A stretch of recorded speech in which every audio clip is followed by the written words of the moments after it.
Hello friends, I hope you all are very well. I am also very well. मैं भी बहुत अच्छा हूँ, आप सब अच्छे हैं, ठीक है। आज का डिस्कशन है थोड़ा इम्पोर्टेंट टॉपिक, यानी आप सभी को लग रहा होगा कि भैया ये तो डेली कहते हैं कि थोड़ा इम्पोर्टेंट टॉपिक, बहुत important topic, very important topic, लेकिन होता ही है क्योंकि हम सोच समझ करके एक ऐसे टॉपिक पे लाते हैं जो जानना बहुत ज़रूरी होती है। तो आज का डिस्कशन हम बहुत सारे जगहों पे सुनते हैं कि वो युद्ध चल रहा है भैया, वार हो रहा है, जैसे इजराइल हमास वार। लेबनान में अभी जल्द ही बहुत भयानक घटना घटा, उसके बारे में डिस्कस करूंगा। तो आज हम सिंपल वे में समझेंगे कि वार होता क्या है और वार का वार से हमें क्या क्या लाभ होती है, हानि होती है। ज़्यादा तो हानि ही होता है। तो आज हम युद्ध के बारे में पढ़ेंगे। आज हम युद्ध के बारे में, वार के बारे में डिस्कशन करेंगे। तो सबसे पहला तो टर्मोलॉजी आती है कि वार होता क्या है। वार को हम कैसे डिफाइन कर सकते हैं? तो वार का मतलब ही होता है कि एक कॉन्फ्लिक्ट होता है, conflict between the countries, conflict between the groups, societies. Conflict का मतलब होता है विरोधाभास, मतलब विरोध होना एक दूसरे के प्रति। नहीं तुम गलत हो, वो कहेगा तुम गलत हो, ज़्यादा तगड़ी हुई तो युद्ध चालू हो जाएगा, वार चालू हो जाएगा, दोनों अपना पावर दिखाएंगे, मैं सही हूँ तुम सही हो। तो डैट मीन्स कि वार is conflict between the two countries groups, मतलब दो प्रकार के पर्सन के बीच, दो प्रकार के व्यू वाले लोगों के बीच कॉन्फ्लिक्ट होना, यानी कि बात न मानना, तुम अलग हम अलग, मतलब एक युद्ध चलना। तो युद्ध होता है तो बहुत ज़्यादा हानियाँ होती हैं। हम तो ऐसा मानते हैं कि युद्ध जितना ज़्यादा पॉसिबल हो युद्ध को टाला ही जाना चाहिए, युद्ध नहीं होना चाहिए। युद्ध अगर बहुत ज़्यादा हाई पॉसिबिलिटीज़ बन जाती है युद्ध होने का, तो होगा ही, करना भी पड़ेगा। जैसे मान लो कि इंडिया जैसे पहले महात्मा गांधी थे, तो वो युद्ध करना नहीं चाहते थे, वो सिंपल मीनिंग रखते थे कि नहीं हम युद्ध ही सबसे दूर रहेंगे। लेकिन बिना युद्ध के आप स्वतंत्रता हासिल नहीं कर पाते उस समय। तो युद्ध हुआ तब स्वतंत्रता। अब देखो ना यार, मान लो कि तुम एक ऐसा व्यक्ति हो जो युद्ध करना नहीं चाहते हो, you don't like to fight, we don't like to war, okay, and other person want to war, दूसरा पर्सन तुम पर हावी हो रहा है, तुम पर वार कर रहा है, तो तुम क्या करो? करना पड़ेगा ना यार, अपने सुरक्षा के लिए करना पड़ेगा। तुम सोच रहे हो, वो नहीं ना सोच रहा है, तो वैसा में होना चाहिए। लेकिन जितना ज़्यादा हो सके युद्ध को टाला जाना चाहिए, ठीक है। तो युद्ध में बहुत सारे लोग हम लोग देखते हैं कि मारे भी जाते हैं, इंजरीज हो जाती है बहुत सारे लोगों को, बहुत ज़्यादा। अच्छा सोचिए ना कि युद्ध होने के पीछे कारण क्या हो सकता है। युद्ध होने के पीछे कारण हो सकता है, कई प्रकार के कारण हो सकता है। जैसे लैंड डिस्प्यूट, ज़्यादा मात्रा में हम लोग देखते हैं लैंड डिस्प्यूट के मामले में, जैसे भारत पाकिस्तान, इंडिया चाइना। तो ये सब होता है कि वो हमारी ओर आगे बढ़ गया, कभी ये हो गया, तो हम लोग युद्ध ज़्यादा परिस्थिति में वैसे स्थितियों में करते हैं। लैंड डिस्प्यूट हो गए, इकोनॉमिकल बहुत प्रकार के चीज़ होते हैं, लेकिन इसमें बहुत ज़्यादा हानि होती है। अगर आपको आपके कंट्रीज़ में, आपके यहाँ युद्ध जैसा समस्याएं हैं, तो इकोनॉमिकली डिस्ट्रॉय हो जाएंगे, इकोनॉमिकली आप लॉसेस हो जाएगा आपका कंट्री का। बहुत सारे लोगों की मृत्यु हो जाती है जो बेचारे निर्दोष होते हैं, बहुत सारे लोगों की मृत्यु होती है। कहीं बम गिर गई, कहीं क्या गिरा, जिसकी वजह से वहाँ के निवासी लोगों की हानि होती है, कई प्रकार की हानियाँ होती है।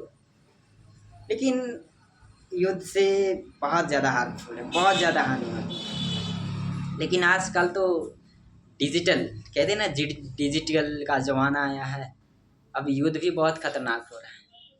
एक्चुअली में मोटिव मेरा यही था कि डिस्कशन हम यहीं आना चाह रहे थे, कि लेबनान पे आना चाह रहे थे, लेकिन पहले हमने युद्ध के बारे में, थोड़ा बहुत वार के बारे में डिस्कस कर दिया।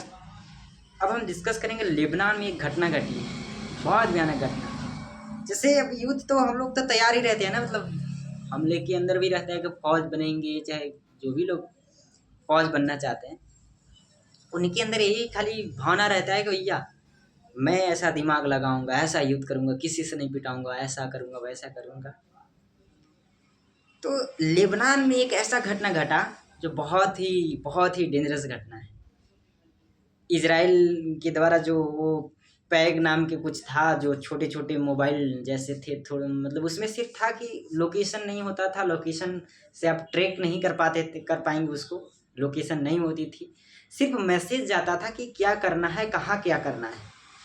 तो वो होते हैं लेबनान के अंदर लगभग 300 जो पुलिस ऑफिसर होते हैं, आर्मी ऑफिसर होते हैं, जो अच्छे अच्छे लोग थे, उनके पास ये मोबाइल होता था जो छोटा सा पैग होता था। इसका मतलब बहुत अच्छे अच्छे ऑफिसर जो कमांड ऑफिसर होते हैं, लेफ्टिनेंट ऑफिसर होते हैं, उन लोग पास होता था कि एक गया कि ये काम करना है, यहाँ ऐसे होना है, बस वो मैसेज पढ़ेंगे। छोटा साइज में होता था। तो वो था कि तो इजरायली ने वहाँ पे तो बहुत कहानियाँ हैं, आप यूट्यूब पे जाके सर्च कर लीजिएगा। आज हमारा मोटिव है कि वार के बारे में डिस्कस करें, युद्ध के बारे में डिस्कस करें। तो ज़्यादा हम इन डेप्थ डिस्कशन नहीं करेंगे कि वहाँ क्या क्या हुआ था, कैसे कैसे घटनाएं घटी थी, लेकिन डिस्कशन सिर्फ यही है कि युद्ध अब डिजिटली लेवल पे, अब तो फिजिकली वो लोग, तो सोचो यार कि जो लगभग 260 प्लस आर्मी ऑफिसर जो लेबनान के थे, वो उनकी मतलब वो अब मतलब जीकर भी कुछ कर नहीं पाएंगे, जीना भी उनके लिए बेकार है कष्टों में, या उनके पीछे कोई न कोई रहेगा तभी उनका जीवन चलेगा, ना तो बहुत गड़बड़ हो गया है। आप जाइएगा तो आपको यूट्यूब पे कई वीडियो मिल जाएंगे देखने के उसके बारे में, तो इन डेप्थ आप डिस्कशन को देख लीजिएगा। लेकिन हमारा मोटिव है कि भैया ऐसा हम लोग तो सोचते हैं, लेकिन अब हम लोग को भी प्रॉपर वे में, ऐसा नहीं कि सिर्फ ऐसे कर देंगे, डिजिटली भी हमको थिंकिंग ऑब्जर्वेशन होना चाहिए।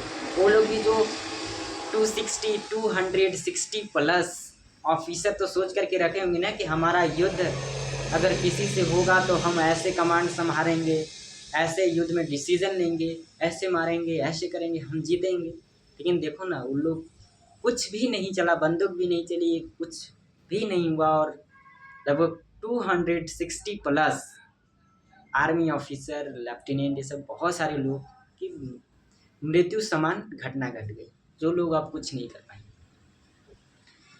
तो ऐसा हो रहा है कि अब डिजिटली हमें आगे बढ़ना पड़ेगा। इंडिया भी हमारा जो चाइना है बहुत बड़ा दुश्मन, ठीक है, बहुत बड़ा एनिमी है हम सभी का, ज़्यादा कॉन्फ्लिक्ट उनके साथ चलता है हमारा, लेकिन हम ज़्यादा से ज़्यादा मात्रा में चाइना का सामग्री यूज करते हैं, ज़्यादा से ज़्यादा मात्रा में। अगर चाइना चाहे तो हम सबको तो खैर ही कर देगा।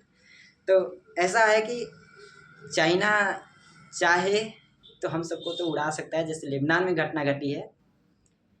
तो यही है कि हमें अब डिजिटली आगे बढ़ना चाहिए, भारत सरकार को देखना चाहिए कि भैया हम दूसरे पर डिपेंडेंट कम होए, अपना इंडिया का खुद प्रोडक्ट बनाए ज़्यादा से ज़्यादा मात्रा में। वो तो चल ही रहा है, लेकिन अब बच के रहना चाहिए, क्योंकि हमें एक परिणाम मिल गया है लेबनान में कि कितना बड़ा एक प्रोडक्ट के कारण से इतना बड़ा घटना हुआ, जो देश को बहुत आगे तक ले जा सकते थे ऑफिसर, उन लोगों के साथ ऐसा घटना हुआ।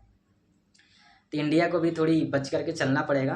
तो यही था कि आज का डिस्कशन यही था कि वार, युद्ध को जितना हो सके टाला जाए। ऐसे भी देखो ना, सोसाइटी में युद्ध होती है, मतलब दो लोग लड़ गए, युद्ध तो उसको नहीं कहेंगे, लड़ाई कहेंगे। युद्ध बड़े पैमाने पर कहते हैं, जैसे बड़े बड़े युद्ध, फेमस युद्ध कहा जाए, वार कहा जाए तो world war 1, world war first, world war second, ऐसे Vietnam war, American civil war, ये सब बड़े बड़े फेमस वार हैं। तो वार में हमेशा घटना खराब ही होता है। तो यही है आज का discussion. That's all, thank you, have a nice day, best.